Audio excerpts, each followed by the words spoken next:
Please be seated. Let us now listen to the homily of His Grace, the Most Reverend Rex Andrew Clement Alarcon, Doctor of Divinity, the Archbishop of Cáceres. Kanina ho, habang paparating si Ina, medyo na-pressure ako kasi yung isang commentator na pare, ang sinabi niya, inaabangan namin yung joke ni Bishop. Hindi naman talaga po ako mahilig mag-joke. Wala akong joke. Pero na-pressure ako. Buti lang naalala ko yung tinuro sa akin ni Archbishop Rolly Tirona. 3 joke. Sabi niya 3 joke. Sabi ko, ano po yun, Archbishop? Joke, joke, joke.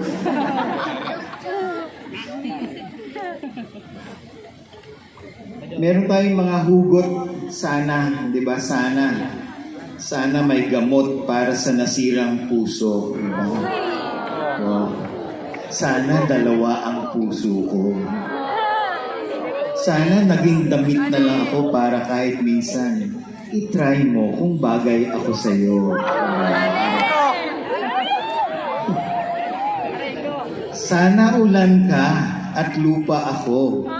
Bakit? Para kahit gaano kalakas ang patak mo, sa akin pa rin ang bagsak mo.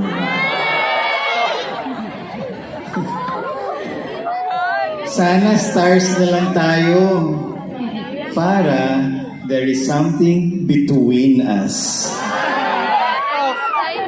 Diba kapag ka may blessing, anong sinasabi natin? Sana all. Can we repeat that? Sana all. Okay. Salamat sa Diyos sa pag-abot ni Ina, asin mahal na Divino Rostro. Salamat sa marahay na prosesyon, asin panahon, asin salamat sa indong presensya, sa indong pag-iba, asin pakisumaro. In 2023, we participated in the World Youth Day in Portugal. At that time, Pope Francis was addressing the crowds. And there he said, todos, todos, todos. Spanish for everyone, everyone, everyone. Sa Italiano, tutti, tutti, tutti. Sa Frances, tous, tous, tous. Sa Bicol, gabos, gabos, gabos. And he said, that is the church, he said, the mother of all. Para todos, there is room for all. I greet my brother bishops, Most Reverend Rolando Tria Tirona, our Emeritus Archbishop, Most Reverend Joel Bailon, the Bishop of Legazpi, Most Reverend Jose Alan Dialogo, the Bishop of Sorsogon, the clergy, the consecrated persons, the honorable local government officials, all pilgrims, devotees, and you, dear brothers and sisters. In the name of the Archdiocese of Cáceres and with our Mayor of the Joint Operations Committee, I welcome you all to the pilgrim city of Naga for Peña Francia festivities. The festivities, the celebration have in fact started a week ago with the novena to the Divino Rostro. On this very special occasion of the Traslación, I invite you to ponder on 3 points based on this year's theme, Our Lady of Peña Francia, Mother to All, Mother to All. The first, Mother to All, para todos, todos, very important. All is an expression, some of you or many of you might be hearing the word synodality. May 3 pillars yung synodality. Communion, lahat kabilang at nararamdaman natin o nila nakasama sila. We belong. Pangalawa, participation. Lahat may papel, may role. There is co-responsibility. At yung third, mission. Lahat may maiaambag, lahat may magagawa. Pero ito, ano yung disappointments natin? Kahit sa loob ng simbahan, parokya, di ba? Anong sinasabi natin? Sabi nila communion. Kaya lang kami, feeling namin, hindi kami welcome. Bakit sila lang ang bida? Bakit sila lang ang kasama? Kala ko ba communion? Bakit sila lang ang pinakikinggan? Sila lang ang merong lugar? Bakit pakiramdam namin last kami sa priority or hindi kami priority? Para lang ba yan sa mga magagara ang bihis? Para lang ba yan sa mga may bibigay at may pinag-aralan? Akala namin communion and participation. Tapos sila lang pala ang nanginginabang. Akala natin communion and participation. Kahit yung dapat sa amin, sila lang pala ang bumubulsa. Bakit wala na sila?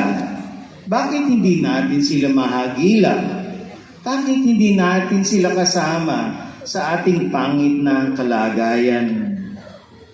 Akala namin dapat kasama ang lahat para todos. Bakit palagi kaming parang nakakalimutan?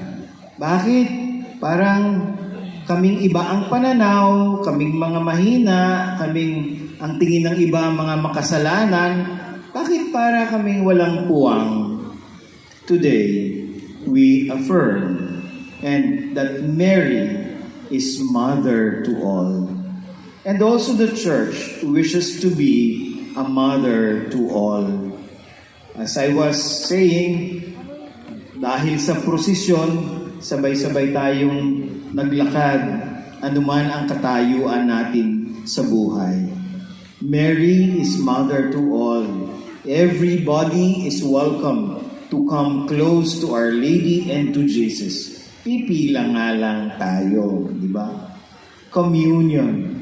Participation. Ako ba'y tatanggapin pa? Ako ba ay welcome pa? Ako ba ay may papel man dyan sa parokya o sa community? Mission. Kikilalanin ba at tatanggapin ba ang kakayahan ko? Mayroon bang structure upang kami din ay makapag-ambag para sa community o sa organization?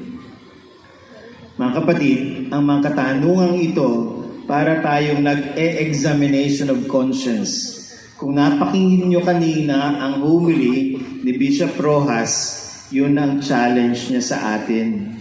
As we are sad about the corruption around us, let us also do our own examination of conscience. Baka tayo din ang nagpe-perpetuate ng kultura ng corruption at hindi natin namamalayan. At ito ang ibig sabihin ng simbahang sinodal. Ano yung mga pagbabago na nais natin? Di ba ito yung mga tanong natin? So what do we mean if we want to be a synodal church para todos, for all, para sa gabos? We wish and we pray that we will be a welcoming and listening church, inclusive and collaborative, open, transparent, and accountable. Hindi judgmental at discriminatory. We promote co-responsibility at tayo din ay nagsusumikap to be open, transparent, and accountable. Kasama na doon yung pagtanggap na meron din tayong mga pagkukulang. To be transparent that we do not have the answers to many questions. Kaya po, itong panawagan sa synodality ay hindi ito cute word. Ito ay matinding hamon. Sa katunayan, ito ay panawagan hindi lamang sa personal conversion. It is an ecclesial conversion. Matindi po ito.